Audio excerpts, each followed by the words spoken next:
Hello, you wonderful people, and welcome to another episode of Not Too Comic Book. This being a show where it's about TV shows that are adaptations of comic books. For today's episode, I'm going to talk about Alice in Borderland, Season 2, Episode 4. A lot of really interesting things went down in this episode, so let's break it down. Well, first and foremost, we are picking up with the Jack of Hearts game. And boy, oh boy, it's like, oh man, my partner's dead. And at first I was like, because I was thinking about this last episode, but I wasn't sure if he was going to do it. But it's like, well, it makes sense he would because he's the conniving bastard that he is. But it's like, oh yeah, try and get people to turn against their partner. So the other dude, his partner's Banda, the dude who's got the bangs over his eye. Chishia's like, hey, you tell me what my sweet is, and I'll tell you what your sweet is if you tell me what my sweet is. And the fact of the matter is, like, hey, we should, partner, maybe you can help me out. Oh, you should also watch out for your partner, Banda. He's a serial killer. He's a murderer. It's like, well, he didn't use serial killer. He said murderer. It's like, oh, he murdered like 4 women. And it's like, no, he didn't. You're lying. It's like, no, I am telling you the truth. So ultimately, it's like, hey, so help me out and I'll help you out. I'll help you out, just help me out in return. And he tells Home Dude exactly what his sweet was, and he tells Chishia a lie. And as you can tell, Chishia's like, okay, I don't know if I necessarily believe him. So it is a situation that he then goes and tries to convince Kotoko, because now the fingers are getting pointed because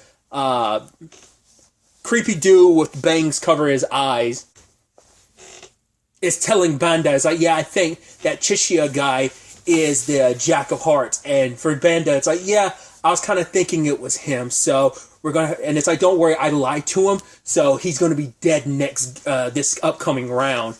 And then, Kotoko, isn't so, well, she's being told by Yaba that, like, oh no, Banda, it's definitely got to be him who's the Jack of Hearts, because he's pretending to have empathy, but it's like, no, it's all a front. So it's like, right, someone like that has to be the Jack of Hearts. So it's like, okay, so she's kind of looking that direction. I'm like, I don't believe this, man. I was like, because once again, like my last episode, I was all in Kotoko. I'm like, it has to be her, right? Like, she's playing this meekish thing, but playing meekish and subservient ended up being a key factor to this, just like I thought it would, but just not in a way. But I love that Chishia is like, okay, he's looking at both sides of things. He's looking at both pairs, and he's like, cool. So it comes down to this. He's like, this will be the final round. And ultimately, both Bangs guy and Kotoko lie to their respective partners because they both heard from their respective partners what Chishia said about what their sweet is. And so I thought, like, they know, like, oh, he's telling the truth. So I was like, maybe they're going to backstab their partners. But then I was like, well, if those two are going to be the only ones left, then, I was like, that's going to be interesting if that ends up being the case. And Chishia's like, right. So I know Home Dude is lying to me, and Kotoko ended up avoiding answering the question. So he's like, it's a 50-50 shot on what my sweet actually is. So ultimately, like, we never actually got confirmation in the episode. They never actually told him what his sweet was, because they were so busy doing their own thing that they never bothered. But it's like, so it was just pure instinct on his part, being like, oh, it's kind of a 50-50 shot. I got to trust my instincts. I'm like, oh, you conniving bastard.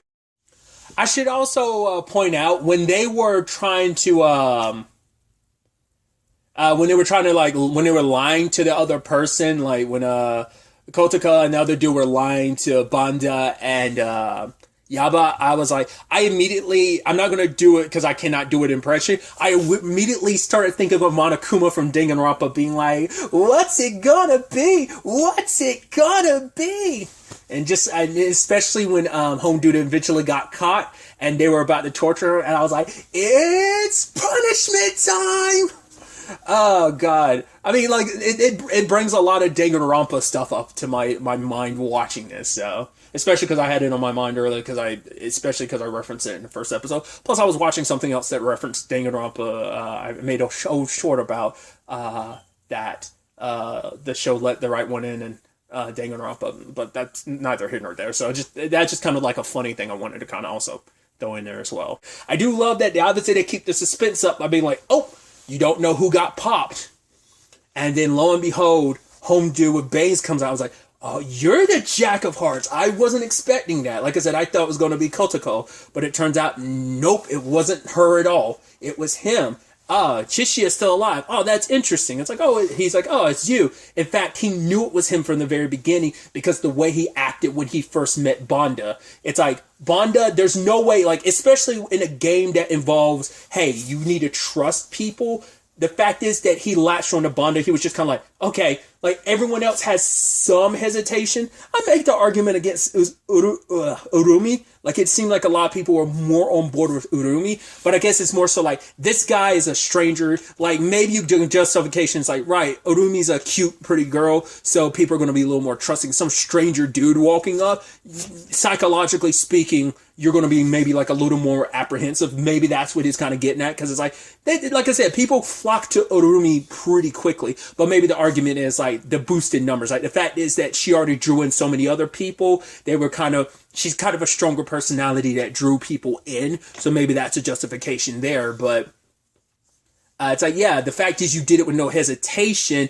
Like most, like for Chichia, it's like, yeah, I kept denying him. I mean, he is so good at people watching. I mean, we've seen him do it the entirety knew him in season 1, from like people watching the whole situation in the tag game in episode 2 to just everything going down at the beach. Like he kept his eye on things. And once again, we also know him to be the conniving bastard that he is. But when the time comes, it's like, yeah, Banda's still alive, and so is Yaba. The only one that died was Kotoko because they were in league together. I was like, interesting. But it wasn't necessarily in the same regard that I thought.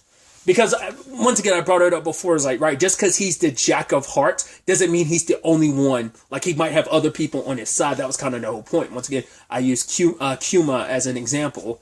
But I don't think she was with him in, like, the more official capacity to some extent. Like, I mean, I don't even think Kuma's squad was with him necessarily in an official capacity. They were just kind of alone for the ride, essentially.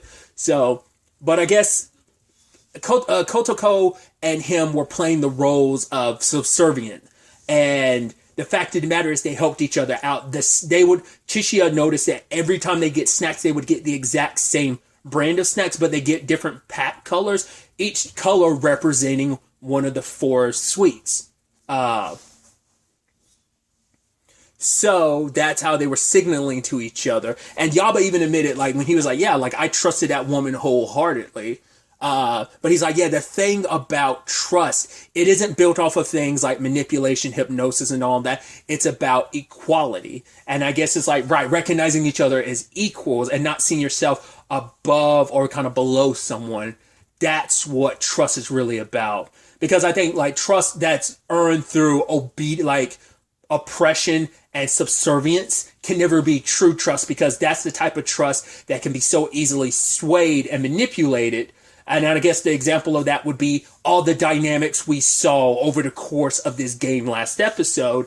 Those were examples of that. Yeah, like, unless you have that sweet spot of equality in the dynamic, and there can never be any true trust. So Yaba was like, yeah, like, this world, the reason why he likes this world is because it's the only world worthy of him ruling. And it's like, Banda was like, yeah, I kind of feel the same way. So it's even interesting because Yaba's even said, like, oh, he told Kotoko what her actual sweet actually was. But it's like, right, she had been like serving Homedew the Jack of Hearts the entire time. So he probably lied to her and told her what her sweet was, but he was just lying to her, trying to kill everybody in one fell swoop, and it didn't work out. And yeah, they're not like tough guys. They are just regular people. So, and I thought what was so fascinating is that Banda and Yaba knew about his circumstances. Like, they were like, oh, so you're going to tell us all there is to know about citizens. And you're like, interesting that you know that word. The only reason why Arisu and the others know is because Kuma told them that word. So for you to be like, all right, we're coming into this. They're not allowed to kill him because of the game, but we can't hurt you enough until you tell us what we want to know. But it turns out when it was all said and done, he ended up killing himself to escape the torture. I'm like, wow. And now those 2 sociopaths are just out there. You know, Banda and Yaba. And I was like, I doubt that's the last we've seen of them. But I love that Cheshia leaves and it's like, yep, and all's well that ends well. And then, like, those are 2 of the last 2 that walk out. So I think Dave I think that's probably going to be like the ultimate interesting development of this, is that those two walked away equal partners in this. And I think it's almost implying like that's going to be a nasty, deadly combination to have out and about in this world. I think it's kind of what that seems like that could be setting up. Because it feels like it's one of those story beats where it's like, oh, if you've read the manga, you know what type of shit they get up to. It feels kind of like that. Because it's not too often we've seen instances where, right, we just have a survivor kind of go off on their own. We don't know whether a lot of the people from the beach ended up getting got in the first episode or not. Like where everyone is, like there's probably some who did scatter to the wind. Those who did survive the beach, and not unless most of them are actually dead after the King of Spades. But other than that, there's the guy from episode 4, the bus situation, where it's like, oh yeah, the goal was the bus the entire time, right? And the flood, like that guy, he's like, yeah, maybe we'll see each other again someday. And like Tata was like the only other one instance of that, him running into Arisu and Usagi in the after the tag game and meeting them again at the beach and stuff like that. So it hasn't come up too often in this series. So I feel like that's definitely setting the stage with Banda and Yaba. So that was interesting. I was actually kind of surprised too for there to be 3 survivors at the end of that. That was interesting. They also apparently didn't get too much information from them. It makes you wonder what information they did get. So we did almost hit the halfway point. It was like 20 minutes into the episode, and then like the next couple minutes was like the Kaito filming stuff, and it's like, oh, here are other people who are citizens of this world, which some people are living it up because it's like, hey, there are no laws in this world, so some people try to make the best of it. It's like, yeah, in the games I'm living it up. That other lady being like, yeah, that's why I'm high all the time. It's the only way I can kind of cope with all of this. It's like, yeah, you find whatever you can to like survive all and deal with all of this. So but in the aftermath of everything, Arisu ended up telling Kuina and Usagi what Kuma told him, or at least implied. He was more so like, no, whatever it is that you think, you can interpret that whatever you want to, my response, my circumstances. And so for him, it's like, right, we can never actually go back to that world. Our world might have disappeared, but Kuina doesn't believe that. She's like, I'm going to keep going, like, because Arisu was beating himself up. It's like, right, this was all for the purposes of at the least we'd be one step closer to getting home. Tata died for nothing if we were just going to basically fill their seat eventually down the road. This inevitability of if we keep winning, we'll just become citizens, and it just kind of, we'll just become people who make the games now. So and it's like, right, is that what Tata died for? It was kind of for nothing, and because of that, he's kind of lost a little bit of steam. But Kuina's like, no, like, I don't want to believe that. Like, I'm going to keep going. We have to keep going for Tata's sake. So when it's all said and done, she ultimately leaves because she wants to find Chishiya and An. And she's telling Usagi and Arisu to look after each other. Like, she knows things are kind of complicated between them now, but I think she's hopeful that it all work out in the end. So, and she's like, hopefully, no, we will meet again someday. So, and Arisu's thinking back on, obviously, his encounter with Kyuma, but also he's thinking back on Karube and Chota again, and that moment of like, they were always there to kind of pick him up when he was at his lowest. It's like, yeah, so what? You blow off this interview your dad like put in some strings for you. He's like, doesn't matter. Like you kind of, Karube was basically talking about you take like these small paths in life to kind of get where you need. When Chota was like, man, that's terrible. Oh my God, your advice is so fantastic. He's like, well, you tell him something. Then he was like, I can't think of anything. But no, your advice is good. He's like, fuck off, And obviously, he also thought back to what Karube said in the first episode. It's like, no, I would. If anyone was going to survive a zombie apocalypse, it would be you. It's like, well, why me? It's like, no, I just know and believe it would be you.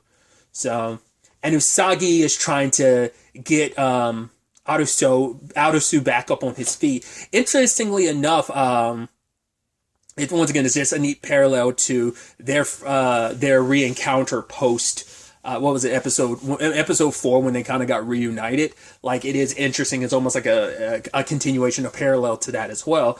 And they're trying to hunt down the rabbit to no avail, but they do stumble across all these bodies, which I was like, wait, the King of Spades was here? I was wondering why. I mean, once again, it does seem like it is continuing to imply like the entire city is his or their like playground. But once again, I still feel like it's specific. It has to be a radius around the balloon. It has to be a certain radius, because it's like, right, just when the balloon happens to circle around in its gist of area, he showed up again. But to be fair, he was already there sometime earlier. Like, Kaito was still alive, so it couldn't have been that long ago he was there. So maybe it's kind of implying, like, maybe it's kind of a radius thing of like, right, if the balloon, like, if there's like cameras on it and they have maybe heat signatures on the cameras being like, oh, there's people in this area, the balloon will circle around. Maybe it like circles around to like close proximity of nearby players, and that's what draws because there's got to be something up with the blimps and just the way it goes about moving and the way that the King of Spades operates. It's so interesting. But Kaito, also I like the time frame too. Basically, based on what he said and going from his move, like based on his like filming of everything, it's only been 33 days since they all landed here. To be fair, that's when he got here though. It might be a little bit longer, depends on like, it might be longer or less depending on when he got here in comparison to Arisu. Because remember, there's like a 2-day discrepancy between Arisu, Karube, and Chota's arrival in comparison to Shibuki. He ended up running into An, interestingly enough, and she talked about like, so that was like, had to be fairly frequently, because it's probably been like, what, maybe? It's only been like a couple days. Because by the time after the camera went to like, he's like, oh, I found this community, and this is 33 days since everyone disappeared. So that had to be like he must have ran into An maybe 2-3 days ago at most. But she notices that the overgrowth on it, because like if you look at the like just some of the promotional pictures, it shows like Arisu in the city, but it's overgrown, which I was like, oh, that looks like the Last of Us type of overgrown. So that was kind of interesting to me. And it seems like that kind of plays into the whole time discrepancy. And it doesn't seem like the time discrepancy stopped the moment they all got here. Like, oh, because we all got here at different points in times. It's like, no, it seems like time is still continuing to move, because she's like, the rate in which things are growing, it doesn't make sense. Like food rotting as fast. It's like because more and more time is passing. And I'm wondering, is it kind of implying that the acceleration of time is happening more and more and it's increasing? Or is it at a steady pace that's just been going on, that's continued ever since everyone was here? So that's what's really interesting. And that's on plans on getting outside of Tokyo, because those were some of the conversations that came up last season, because of like at the beach, like Hatter and them had the conversations about like, right, how do we know it's not just in this area? What about outside of Tokyo? Like, is there going to be, what's out there? And they had there was those rumors about, I think it might have been like Arisu and Usagi going around gathering information. It might have been during that point they found out, like, people are saying like, oh yeah, there's rumors that people got outside of the city, outside of this quote unquote country, and the moment they did, they got lasered. Maybe that has something to do with the whole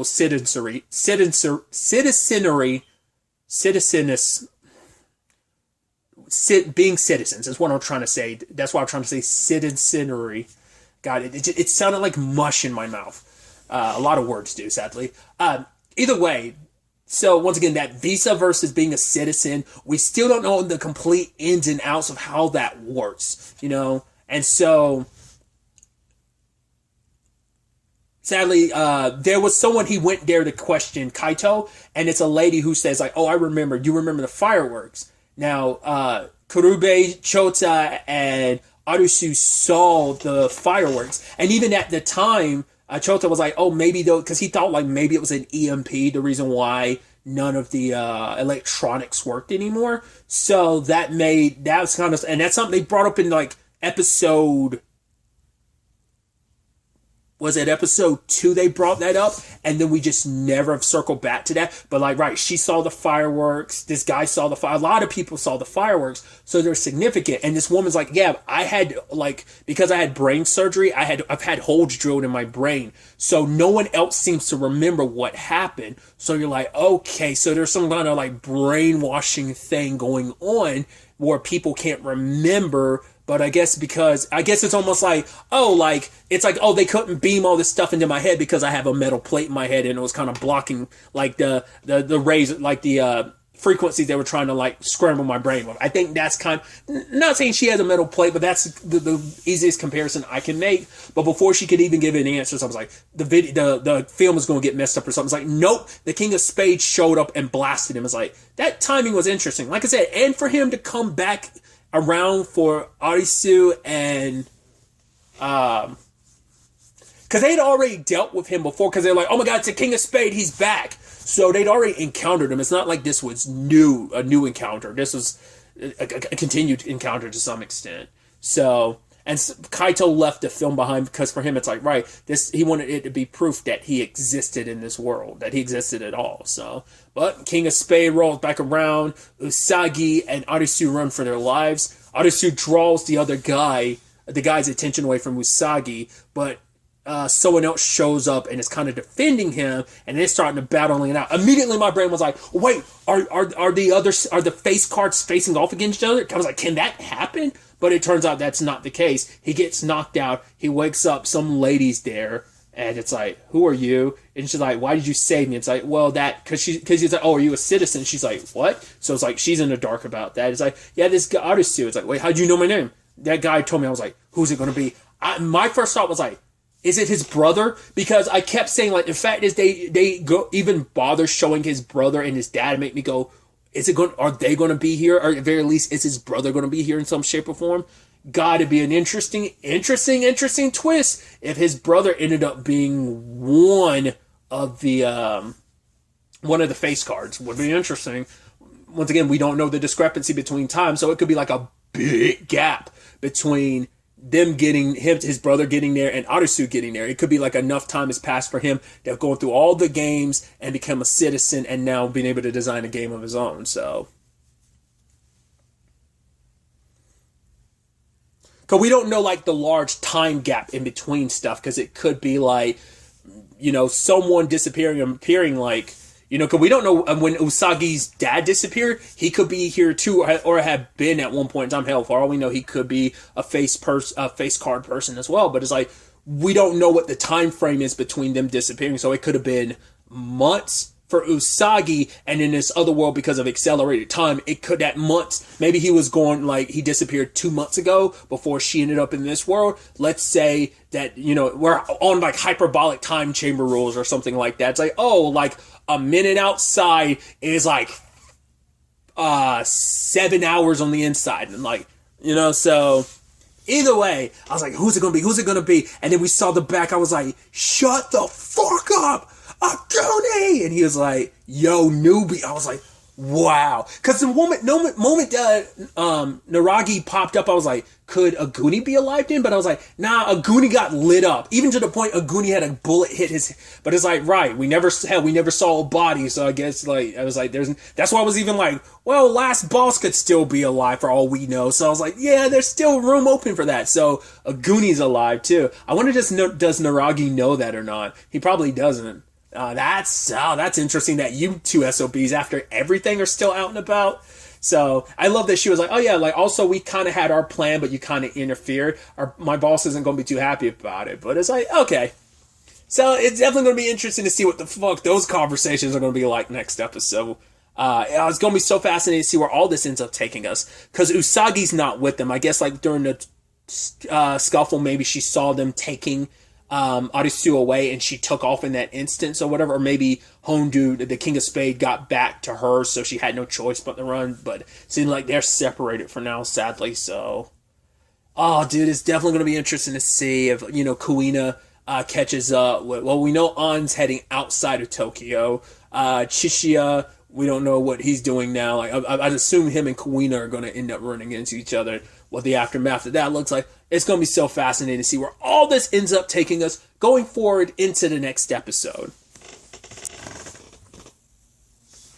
But really, that's all I'm going to talk about. Until the next time we meet, be happy, be safe, live life to the fullest, and enjoy it. Good day and goodbye.